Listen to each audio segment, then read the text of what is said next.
Hi folks, welcome back. Thank you for watching. Please do hit subscribe if you haven't done so yet. It really does help when you do that.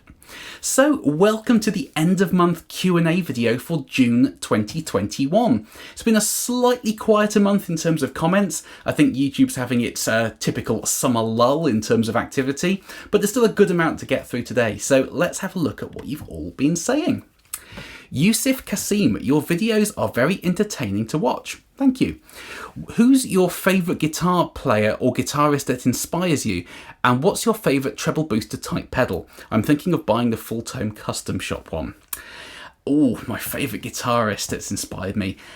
Growing up, my favourite band was probably The Darkness, and specifically Dan Hawkins, the rhythm guitarist. I've always tended to be more into rhythm guitarists. Back when I was 18 or so, I was heavily into the Steve Vai, Joe Satriani, Paul Gilbert thing.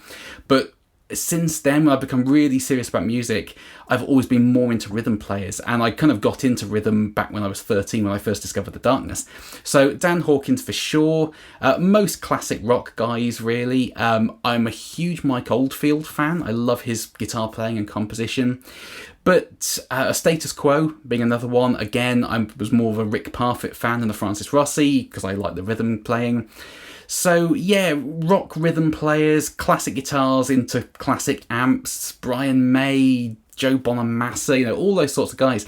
But interestingly, I wouldn't personally say, and I know it's kind of sacrilegious to say this, I wouldn't personally say I'm hugely into the legends. Like, I wouldn't say that I'm a huge Hendrix fan or a huge Beatles fan or a Clapton fan.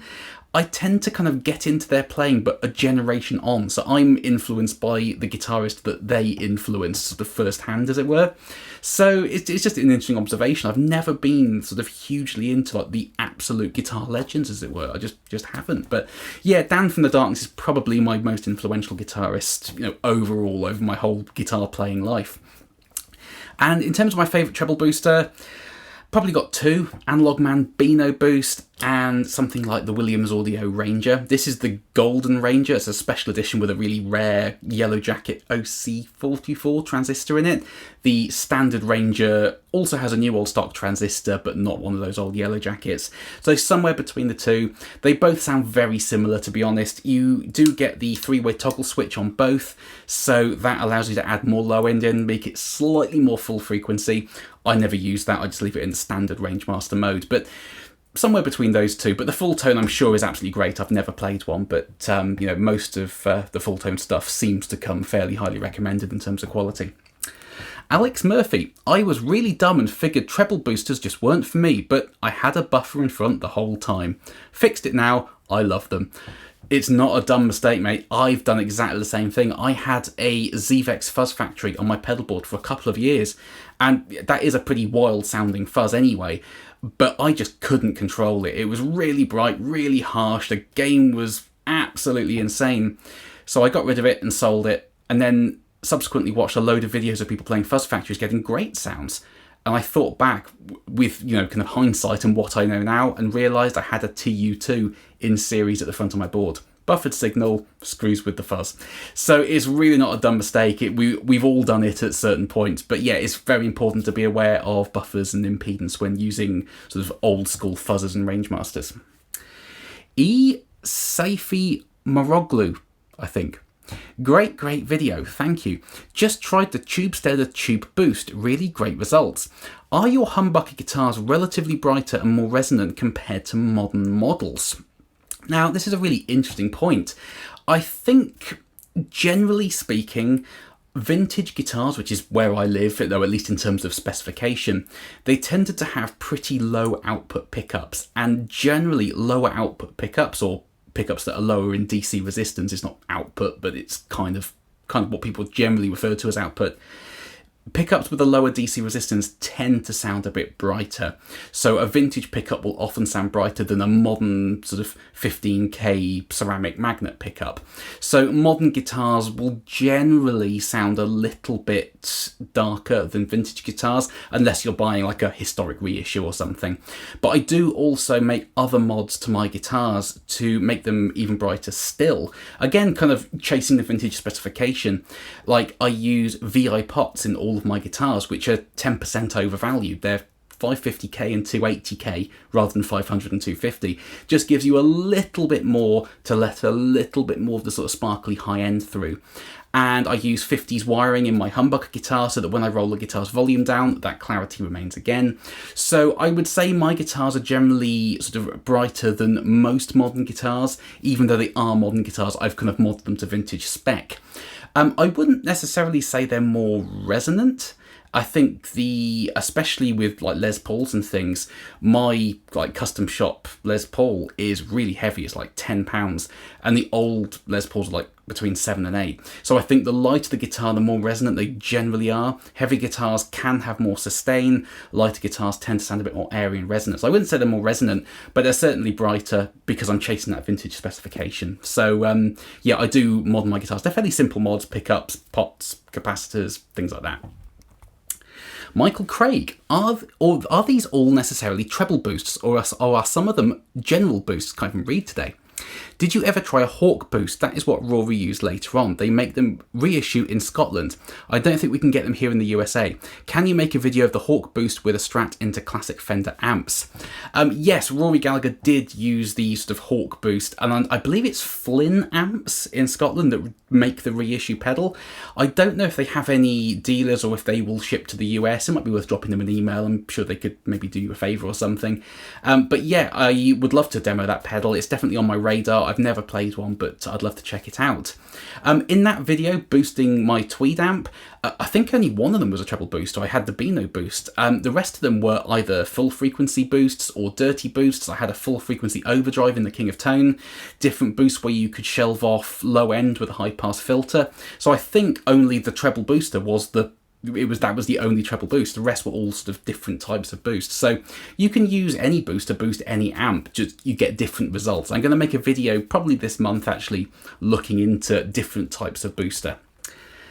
Tony E, were you running this into the front of your orange amp? If so, maybe that's why it was so bright. Since this is a preamp pedal, the high end is getting boosted by both the pedal preamp and the orange preamp. Would running direct to the power section of an amp via the effects return be a better option? Ignore this comment if that's what you were doing already. You are right, I was running this pedal here, the Tubesteader Beekeeper, fantastic sounding thing. I was running it into the front end of my orange, but Tubesteader say you can use it in 3 different ways. You can use it as a standard overdrive pedal going straight into the front end. It has a huge amount of output on it, so you can use it, as Tony says, into the effects loop return of your amp to bypass the preamp section of your amp and kind of give your amp a dumbly front end. So it can power a power amp directly, and you can also use it going straight into your DAW with cab sims and IRs and things like that. Now, the Dumble sound is quite a bright, aggressive sound, or it certainly can be when you crank it up, and that's what this pedal is going after, so it being quite bright isn't unsurprising. But I was speaking to the chaps at Tubesteader, or the chap, I think it's just one guy, and he was saying this pedal is modelled on one particular Dumble ODS. I think it was Robin Ford's, I'll clarify that on screen if I'm wrong. But I think it was like his mid-80s ODS, which, as you all know, all Dumble amps were slightly different from each other, and that one had a good amount of high end. So that's what it was going after, was chasing the sound of a particular amp. So, you know, in that video I had to turn the highs all the way down in order to get it kind of neutral in terms of EQ with my amp. So if you like bright guitar sounds, you will absolutely love this pedal. If you like darker rolled off guitar sounds, you might be better off looking elsewhere. But yeah, you can run it into the effects loop return for different effects. I would still say it's probably going to be quite bright because my orange amp in that video was set pretty flat. It wasn't boosting the high end uncontrollably or anything. So worth bearing in mind that that is a bright sounding pedal, but it is for a purpose. It's modelling a particular bright amp from history. Fret Level Midnight. What a great bag of tones. Sounded fantastic. Really loving the sound of that orange amp. I really want one myself, but alas, we know how rare they are, plus I'm in the States. Yeah, so this is my orange Retro 50, which they only made a couple of hundred of and they don't make any more. So it is a very rare amp. You'll be lucky to find one out there, especially for a decent price. But one important thing to say is the current production orange Custom Shop 50 that they still make is essentially a Retro 50. If you take the HF control on the Custom Shop 50 and turn it down to 0, you basically get a Retro 50. So if you liked the sounds in that video, you can still go to your Orange dealer. I'm sure they will have some in the States somewhere. Check out a CS50 because it is essentially the same amp with that HF control down on 0. Richard Wright, do you think a 2x12 sounds better than a 1x12? I think it sounds different to a 1x12. It's not necessarily better or worse. I think the reason I'm really loving using a 2x12 at the moment is partly because I just bought the orange head, so I kind of need a cabinet, but also because when I used to shoot gear demos on this channel, I tended to use 2 different amplifiers paired together for a more kind of full frequency sound. So I would generally use my Dr. Z Z-Rec and Dr. Z's DB4. So the Z-Rec would add the bright, chimey Vox AC type thing on the top end. The DB4 is darker and warmer and thicker in the low end. So you put the 2 together and you get a really full frequency, very satisfying sound that tends to highlight shortcomings in pedals really well. But as you would imagine, having 2 mid-powered tube combos cranked up in a very small room, it was just insanely loud. So the one reason I love using a 2x12 is because I can achieve a very similar result using just 1 amp, and I can keep the levels down. You know, it's still crazy loud, but it's slightly more civilian. So I love pairing speakers in a 2x12, and I do similar things. So I would typically have a bright sounding speaker and a slightly darker, thicker sounding speaker, because you get that kind of more full frequency sound using differently voiced speakers. So I wouldn't say a 2x12 sounds better than a 1x12. You tend to get more sort of low end coupling, especially if the cab's closed back. So you can get a more kind of thumpy sound out of a 2x12 than a 1x12 generally. But, you know, it depends. You know, I love the sound of my Dr. Z Z-Rec open back combo with a Celestion Gold in it. Nothing else, sounds amazing. I love the sound of my orange into the Zilla 2x12 closed back with 2 speakers, a Fane and a Celestion. Sounds incredible. It's just a different tool for a different result. So it depends on your personal preferences, the amp you're using, the sound you're going after, all that sort of stuff. Tate Pictures, do you think Filtertrons could work in the bridge of an HSS Strat, and is a 4.5k output enough because of their stronger magnets? My single coils are around 5.9k with Alnico 5. In terms of output or DC resistance, I don't think you'd have too many problems, especially because you can adjust the heights of the pickups to kind of balance them out a little bit. But where you might run into a problem with that is humbuckers and Filtertrons have a different size, so a different footprint. So they're not like a direct drop-in replacement for each other. The humbucker is kind of wider, the Filtertron's more kind of narrow. So if you have an HSS Strat that's routed for a humbucker, at least you would need to have a different pickguard to bolt the Filtertron in, otherwise you'd have a big gap either side. So I think it could absolutely work, it'd be really cool. I think the output isn't too much of a problem there, and Filtertrons are quite bright and chimey, so it would probably pair quite nicely with the single coil Strat pickups. But you do need to be aware of the size of a Filtertron. It's smaller than a humbucker. I'm sure somebody out there makes a humbucker sized Filtertron. Does TV Jones make one of those? I'm not sure, but I'm sure somebody probably does. But you might need another pickguard for your HSS Strat if you wanted to use a Tron. Dave Keegan, nice review, Joe. Must admit I couldn't hear much difference across the toggle switch positions, so must be very subtle, but the Vixen sounds really nice. Yeah, this was my bad here, I didn't explain this bit in the intro. The toggle switch on the Citec Vixen is essentially a clipping switch, but the clipping stage is after the output level control. So at the beginning of the video I had the level set at Unity, and I was clicking the switch around, and there was a small difference, but it was pretty subtle. Later on in the video, when I was cranking the level, slamming the signal into the pedal harder, that switch had much more of a noticeable effect. So I completely forgot to mention that in the intro, but yes, it's a subtle effect when you're running the pedal at Unity. When you're cranking it up, it's a little bit more obvious, and you can hear that low end and gnarly breakup of the asymmetrical clipping and things like that. So, sorry, I completely forgot to mention that, but it is subtle when it's set at Unity for sure. Sefi Moroglu again. Wonderful, informative demo as always. One question, your amp sound has no audible hiss or hum while sounding quite loud. How do you achieve that? A few different things, most of which are quite expensive, unfortunately, but just taking anything out of your signal chain that could add noise, really. So using a really high quality guitar cable, not necessarily in terms of super low capacitance, but having a good shielding around the cable, that will stop interference kind of getting into the length of cable. Badly shielded cables can pick up radio stations and things. So making sure that your cable's really good quality, using a really good quality amp, making sure your tubes aren't rattly or old and noisy and hissy. The amps I use in here are, yes, they are very, very loud, but generally speaking, they're not set with a huge amount of gain in them, because of course gain will amplify the noise that comes before it. So any pedals or patch leads or cables or interference from lights in the room will be amplified much more by a crunchy amp or an overdrive pedal. But when you are hearing gear demos as well, I'm very rarely using my full pedal board. If I'm demoing a pedal, for example, I will plug the guitar straight into the pedal and the pedal straight into the amp. So there's nothing else in line that could add noise. And on my big pedal board, using a loop switcher keeps everything out of line until I want to hear it. So it keeps the signal path as clean as possible. And the more pedals you run through, the more things will start to degrade your tone over time. The longer cable you run through, the more that will degrade your tone. So using the shortest cables possible, especially until you're going through a buffer that drops the impedance down, that's really important. But I should also say that when it comes to having a quiet rig, isolated power is probably the most important thing. So on my pedal board, I use gig rig power supplies, lots of other ones are available, but every pedal on my board has good, properly isolated power.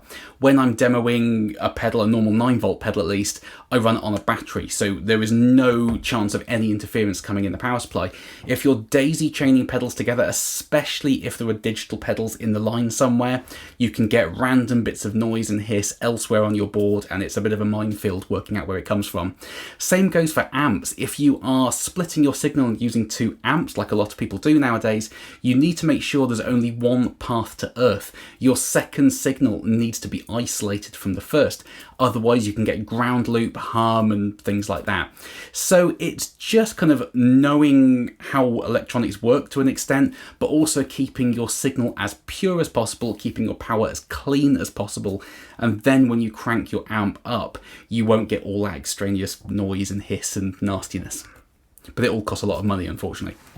Who is Michael Moshos? Now I have to wait before purchasing Whiz PAFs. So I haven't actually shot this video yet. I was hoping to do it today, but I had to go out. I have recently got hold of a new set of pickups, which are the Throbak SLE-101s, which are said to be some of, if not the most accurate PAF replicas money can buy. So I am going to shoot that video soon. I'm going to shoot a second video comparing them to the Monty's PAFs. I think that could be really interesting. But I'll say that initial impressions, having put them in my Les Paul Standard, are these are absolutely incredible. I love playing these pickups. I'm just about got them dialed into where they're sounding at their best, I think, and I'm looking forward to shooting it. So I put them in the Les Paul Standard because I think that's where most people will want to hear PAF pickups demoed, because that's the guitar they're most commonly associated with. I'll probably do the comparison in my Heritage 535 because that's where the Montys are currently, but those Throbak pickups, man, you definitely hold off purchasing the Whizzes until you hear those because they are unreal. Dimitris Kovalos. Just received mine today, and although a great unit, it's a bit more high gain than I would care for, at least with the stock 12AX7 tubes. I guess it's time I order some new tubes to try. So this is this pedal here, the Effector tube drive, and what is great about these is you can swap the 3 tubes out for different 12A tubes. So the two 12AX7s at the top, you can put in a T7s, a V7s, a U7s, and they all have different gain factors, so it controls the amount of gain in the pedal. And I would very much agree that with the stock tube configuration, which is two 12AX7s and an AT7, this pedal, it says boost overdrive distortion for a reason. It can definitely get you into heavy, thick distortion territory, which is way more gain than I would ever use. So I run some new old stock, much lower gain tubes in here, and it's much more to my tastes. So absolutely get ordering some tubes, get experimenting. You can really customize these Effector pedals with the 3 tubes, all of them, to really suit your taste more than they might necessarily do stock, because they're great for that. G. Marion, great demo, thanks Joe. So is the Dimension C still your favourite Boss chorus? And if you had to choose between a CE2 and CE3 sound-wise in mono, which do you prefer? I was hoping for a recap at the end where you give your insights.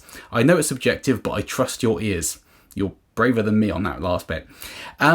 The Dimension C, yeah, probably is still my favourite Boss chorus at this point in time. I'm sure next year I'll probably have a different one.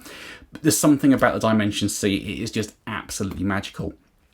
Choosing between the CE2 and the CE3, CE2. It's the classic sound. It shelves off just enough low end to really work into a gain stage, which is how I like to run my choruses. I just love the CE2. The CE3 is a fantastic sounding pedal, but it really divided opinion in the comments section. Some people said that the CE3 sounded incredible, especially in stereo. Others, especially those who have experience of one of these themselves, said that it has a huge volume drop, the buffer is terrible, and it's really noisy. Now, it does have a volume drop. It's not huge, it's noticeable, but a lot of vintage modulations have a volume drop. I didn't find the buffer on mine to be really bad. It wasn't overly noisy in the way that other sort of BBD modulation pedals are. So yeah, I think it's great. Someone pointed out that a big flaw of this pedal is you couldn't see the LED because it's buried behind the second knob when it's on the floor in front of you. That is a flaw, so I can see why they changed that. But yeah, I think this is a great sounding pedal, but it definitely divided opinion. That said though, I would still choose the CE2. It's the classic, it just works in every situation. And a big comment here from Enrico Palazzo. In the beginning, Tellys had a lap steel guitar pickup that had a similar resistance to the T Almond. I wonder how the comparison would end up. But right now, the Gretsch wins in clarity even with the overdrive, and the Junior has a more balanced rock and roll tone. Yeah, absolutely. In that video, the Gretsch definitely had the most kind of high-end clarity out of the Les Paul Junior P90, the Telly, and the Gretsch. Yes, you're absolutely right that the original Tellys had kind of very high DC resistance lap steel pickups. I've tried a few replicas of Broadcaster pickups over the years, and to be honest, having that higher DC resistance tends to make them sound more dark than anything else. So I definitely wouldn't say that the higher DC resistance Broadcaster lap steel type pickup would add more high-end in clarity. I think it would make it darker and take it further away from the Gretsch, if anything. I haven't tried it, myself, but going from memory of playing Broadcaster pickups, that's what I would say. They tend to sound a little bit dark. I have two questions for you, Joe. Number one, what is your opinion on two pickup guitars versus single pickup guitars? Guitarists like Phil X and Richard Fortus believe that single pickup guitars are better because on two pickup guitars, even when you don't use a neck pickup, you still get interferences from the magnets that prevent the bridge pickup to use its full potential. I don't really have an opinion on that, to be honest, because I have plenty of two pickup guitars. I've also got single pickup junior guitars, and I've never really noticed one sounding better or worse than the other. I'm sure if you sort of scientifically measured the sustain, it might be slightly higher on the single pickup because you don't have the magnet kind of pulling the strings down and dampening that vibration. But I wouldn't say that my single pickup guitars have infinite sustain in a way that a Les Paul sounds really dead or anything like that. I've never noticed it. I'm sure you could measure it and prove one thing one way or another.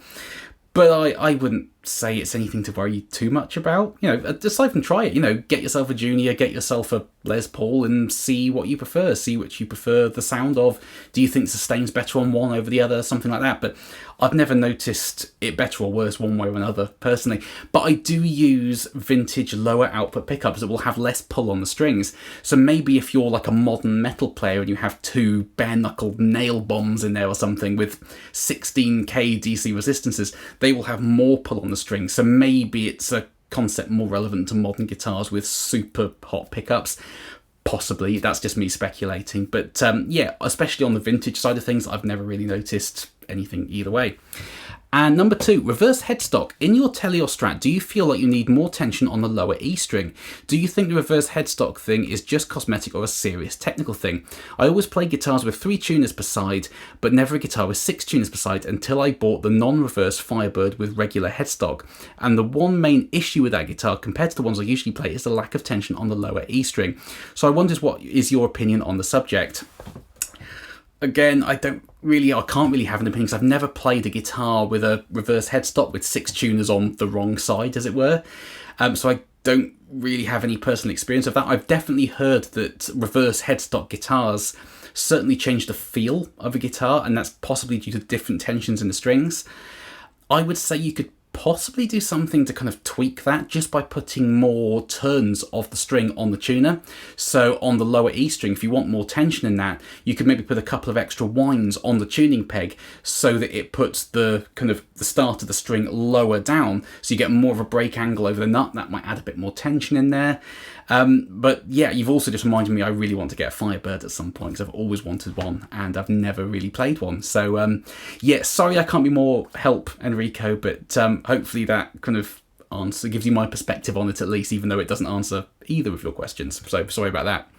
And the last question this month from Chaz Padalino. If I click subscribe, will you grow eyebrows?